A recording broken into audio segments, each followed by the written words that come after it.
Hello everyone, welcome to my channel. I hope you are all doing well. If you are new to this channel, then do subscribe it to get all the notifications of my videos. I'll try my level best to give you all the information through my videos, so please stay connected with it. आज हम इस video में discuss करने वाले हैं waiting for a visa और इसके अंदर दो इंसिडेंट्स को डिस्क्राइब किया गया है अंबेडकर के थ्रू, जो कि अंबेडकर ने ऑब्जर्व किया है अनटचेबिलिटी से रिलेटेड और जाति से रिलेटेड, यानी ऊंची जाति, नीची जाति, अपर कास्ट के लोग जो लोअर कास्ट के लोगों के साथ अत्याचार करते थे। ये सारी चीज़ें अंबेडकर ने ऑब्जर्व करी और फिर उसके बाद उन्होंने ये लिखा। ठीक है, तो इसके अंदर हम दो इंसिडेंट्स पढ़ेंगे जो कि रिलेटेड है अनटचेबिलिटी से और कास्ट से।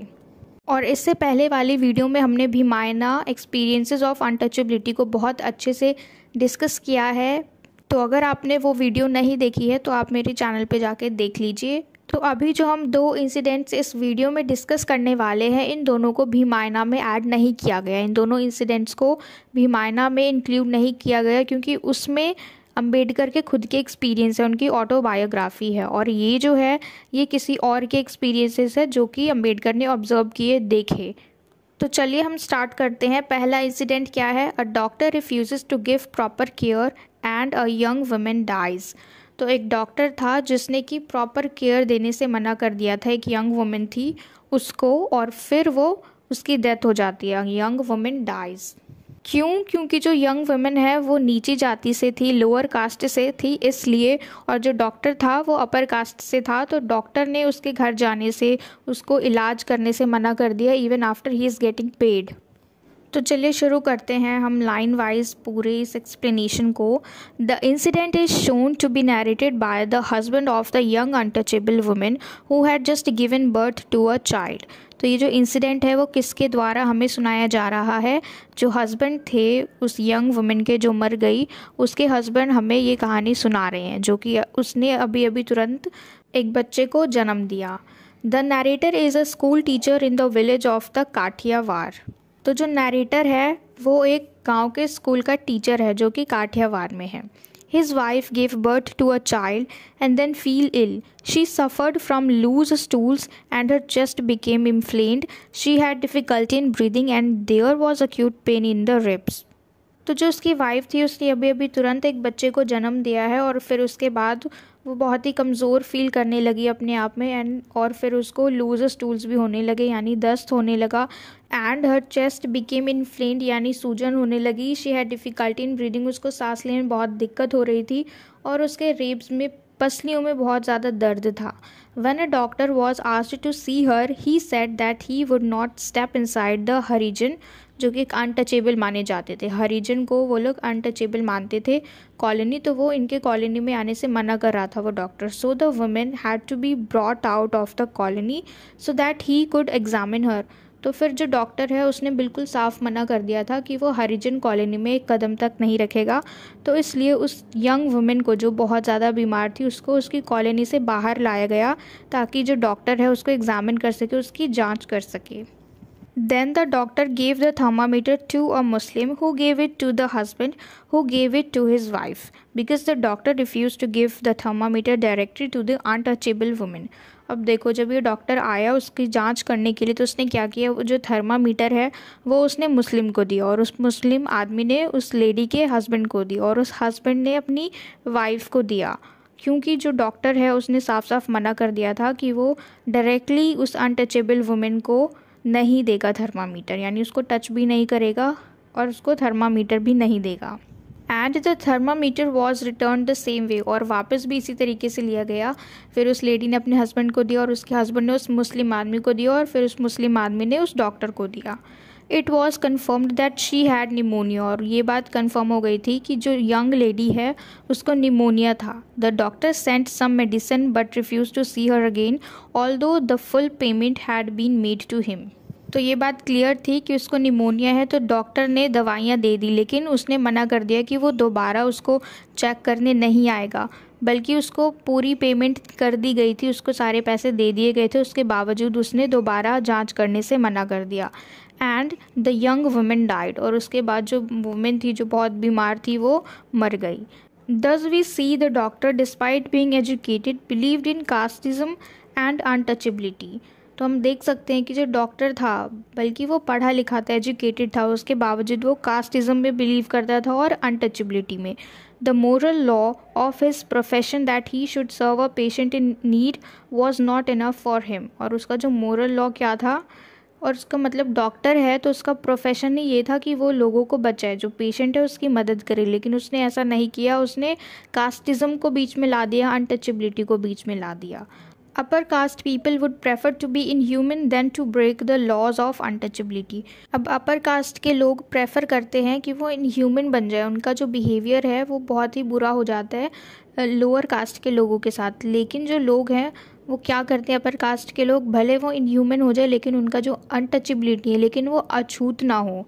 मतलब कि जो अपर कास्ट के लोग हैं वो भले ही लोअर कास्ट के लोगों को मरने देंगे लेकिन उनकी हेल्प नहीं करेंगे, इनह्यूमन हो जाएंगे लेकिन अछूत नहीं हो सकते हैं। The news clipping in Bhimayana tells us that things like this still happen. और यही सारी जो चीज़ें हम देख रहे हैं, ये सारी जो खबरें हैं जो भीमायना में हम देख रहे हैं, वो अभी भी हमारे यहाँ पे प्रेजेंट है, अभी तक भी।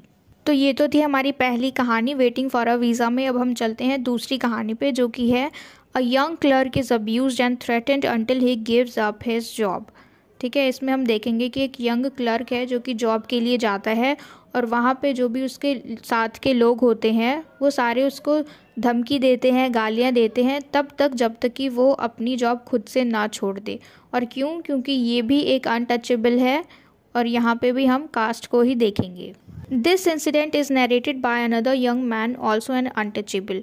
तो ये जो इंसिडेंट है ये भी हमें एक यंग मैन के थ्रू सुनाया जा रहा है, जो कि खुद भी एक अनटचेबल ही है, जो कि खुद भी एक अछूत है। He had studied up to class 10th and had studied English also till class 4th। तो वो पूरे 10th क्लास तक पढ़ा हुआ है और उसने इंग्लिश सब्जेक्ट को भी पढ़ा है क्लास 4th तक। He was looking for a job of a teacher but there was no vacancy so he could not get it। तो ये मतलब ढूंढ रहा था, टीचर की जॉब के लिए ढूंढ रहा था, लेकिन वहाँ पे कोई वैकेंसी नहीं थी तो इसको मिल नहीं पाई। Then he wrote to the backward classes officer for the job of a clerk which he got. तो फिर उसने बैकवर्ड क्लास के ऑफिसर को लिखा लेटर, तो फिर वहाँ पे इसको जॉब मिल गई क्लर्क की। As he had clearly mentioned on the application that he was a Harijan यानी untouchable, he thought the people at the office would already be knowing this, therefore he was surprised when they asked him who he was. He said he was a Harijan. अब देखो, जब उसने application लिखा था job के लिए तो उसमें इसने साफ साफ मेंशन किया था कि ये एक हरिजन है यानी अनटचेबल है। तो उसको लगा कि उसके ऑफिस के लोगों को पहले से ये बात पता होगी कि वो एक अनटचेबल है, लेकिन फिर भी जब वो गया ऑफिस में तो सब ने उससे पूछा कि वो कौन है, तो फिर इसने बोला कि ही इज़ अ हरिजन, कि वो एक हरिजन है यानी अनटचेबल है। Thereupon he was greatly abused for applying for a job of a clerk, a position above his station, and was asked to stand away and maintain a distance from the other man। तो इसके बाद ही जो office के सारे लोग थे ये बात सुन के कि वो एक हरिजन है और यहाँ पे क्लर्क की जॉब के लिए आया है, तो सब उसको गालियाँ देने लगे, उसके ऊपर शोर शराबा करने लगे। और क्योंकि वो एक हरिजन है तो इसलिए सबको लग रहा था कि ये तो नीचे जाति का लोग है, तो वो इतनी अच्छी पोजीशन पे कैसे काम कर सकता है। तो सब ने तो पहले उसको बहुत सारी गालियाँ दी, उसके बाद बोला कि हमसे डिस्टेंस बना के रखे और हमसे दूर खड़े रहे। He also found it difficult to get water in the office, as had happened with Ambedkar. He was not allowed to take the water himself as his touch would pollute the water। अब इसके साथ भी ऐसा ही हुआ, इसके लिए बहुत difficult था कि ऑफिस में ये पानी पी सके, क्योंकि इसको भी अलाउ नहीं था कि ये जाके नलका खोल के अपने हाथों से पानी पी सके, क्योंकि अगर ये ऐसा करता, खुद टच करता नलके को, तो इससे पानी गंदा हो जाता। A small rustic cup was kept aside for him in which only he and nobody else would drink water। अब इसके लिए क्या किया गया था कि पुराना सा गंदा सा कप रख दिया गया था और जिसमें कि यही पानी पीता था और कोई और नहीं पी सकता था, मतलब वो इसी के लिए था। But he could only drink water when the waterman was there and the waterman was not very keen to give water to him। और उसके लिए भी एक वाटरमैन रखा गया था कि जब भी उसको पानी पीना है तो वही वाटरमैन उसको पानी देगा। और ये जो वाटरमैन है ये बहुत ज़्यादा कीन नहीं था, मतलब ये भी वैसा नहीं था, काइंड नहीं था कि अगर प्यास लगेगी तो ये पानी दे देगा, तो ये भी हमेशा अवेलेबल नहीं रहता था उसके लिए। जैसा कि हमने देखा कि अंबेडकर के साथ भी यही हुआ स्कूल में कि उसके स्कूल का जो पीएन था उसको पानी देता था, लेकिन वो पीएन जो था वो भी अछूत होने के डर से उसको अवॉइड करता था। He tried to find some shelter but no Hindu household would give him a place to stay. They would not give him any food either. और इसने भी कोशिश की शेल्टर के लिए लेकिन यहाँ पे कोई भी हिंदू हाउस होल्ड उसको रुकने की जगह नहीं देंगे और उसको खाना भी नहीं मिल सकता। We see this as a reflection of what had happened to Ambedkar. Thus he was forced to live in an ancestral village and he had to walk even miles to work every day. अब जैसा कि हम इसके अंदर भी एक reflection देख सकते हैं अम्बेडकर का, क्योंकि उनके साथ भी ऐसा ही हुआ, उनको भी शेल्टर नहीं मिल रहा था, खाना नहीं मिल रहा था, वो भी बेघर हो चुके थे। तो हम देख सकते हैं कि यहाँ पे रिफ्लेक्शन है बिल्कुल अम्बेडकर की ही तरह। अब इसको कोई जगह नहीं मिल रही थी स्टे करने के लिए, रुकने के लिए कोई शेल्टर नहीं मिल रहा था, तो इसको क्या बोला कि एक एंसेस्ट्रल के विलेज में जाके रहे जहाँ से इसको 11 माइल्स इतना चल के आना पड़ता था हर रोज़। मतलब उसको जॉब के लिए वहाँ जाने के लिए 11 मील दूर चल के जाना पड़ता था, वॉक करके जाना पड़ता था। This he did for 1.5 months, और उसने ऐसा 1.5 महीने तक किया। Then the officer decided to transfer him to some other village for 2 months where he could learn the work for a talati. ये जो वर्ड है तलाटी, इसका मतलब होता है लैंड होल्डिंग क्लर्क, ठीक है। ये भी एक क्लर्क का ही काम है। तो उसके जो मैनेजर होते हैं वो क्या करते हैं, डिसाइड करते हैं कि इसको 2 महीने के लिए किसी और गांव में ट्रांसफ़र कर दिया जाए जिससे कि ये अपना काम अच्छी तरीके से सीख सके। When he entered, the talati and headman took absolutely no notice of him. He kept standing there for 15 minutes. अब जब वो वहाँ एंटर कर गया, मतलब जहाँ पे इसको भेजा गया था, वहाँ पे जब ये पहुँचा तो वहाँ का तलाटी और हेडमैन जो थे उन्होंने इस पे ध्यान नहीं दिया और वो पूरे 15 मिनट तक वहीं खड़ा रहा। As he was already irritated, he sat down on a chair. The talati and headman immediately went away without saying anything. अब ये जो यंग मैन है बेचारा क्लर्क के जॉब के लिए आया है, ये बहुत ज़्यादा पहले से इतना इरिटेटेड था, तो इसने क्या किया, क्योंकि 15 मिनट से वेट भी कर रहा था, ठीक है, तो ये बहुत ज़्यादा इरिटेट हो गया, परेशान हो गया, तो इसने क्या किया, वो गया और एक खाली चेयर पे बैठ गया। तो जो तलाटी है और हेडमैन है वो वहाँ से एकदम से चले गए, मतलब बिना कुछ बोले वहाँ से गायब हो गए। Soon a big angry crowd came with a librarian heading it. अब एकदम से क्या हुआ, जैसे ही वहाँ से तलाटी और हेडमैन गए वहाँ से तुरंत बड़ा सा क्राउड आया लाइब्रेरियन के साथ और उसके तरफ आने लगे। He was extremely angry because the chair on which the man had sat had been actually the librarian's. अब देखो जिस चेयर पे वो बैठा हुआ था, ठीक है, जब वो थक गया और जिस चेयर पे जाके बैठ गया, जो चेयर खाली थी वो चेयर किसकी थी, लाइब्रेरियन की, जो हेड है उसकी थी।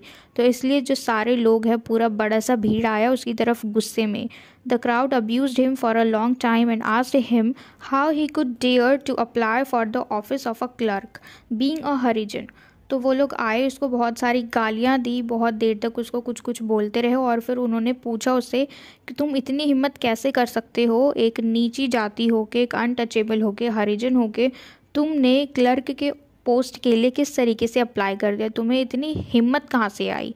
And how he could possibly think that he could order the upper caste in his work, और तुम ऐसा कैसे सोच सकते हो कि तुम एक ऊंची जाति वाले लोगों को उन पे ऑर्डर चलाओगे कि वो कैसे काम करेंगे, क्योंकि जिस पोस्ट के लिए इसने अप्लाई किया था वो एक अच्छी पोस्ट थी, अपर पोस्ट थी। तो इसलिए अगर ये हरिजन है और इसको ऊपर वाली पोस्ट मिल जाए, अच्छी पोस्ट मिल जाए, तो फिर इसका क्या काम होगा कि अपने से नीचे वाले लोगों को ऑर्डर चलाना या फिर उसको काम सिखाना। तो इसलिए यहाँ पे ये लोग बोल रहे हैं कि तुमने इतनी हिम्मत कैसे की कि तुम ऐसा सोच भी कैसे सकते हो कि तुम अपर कास्ट वाले लोगों के ऊपर ऑर्डर चलाओगे एक हरिजन होके।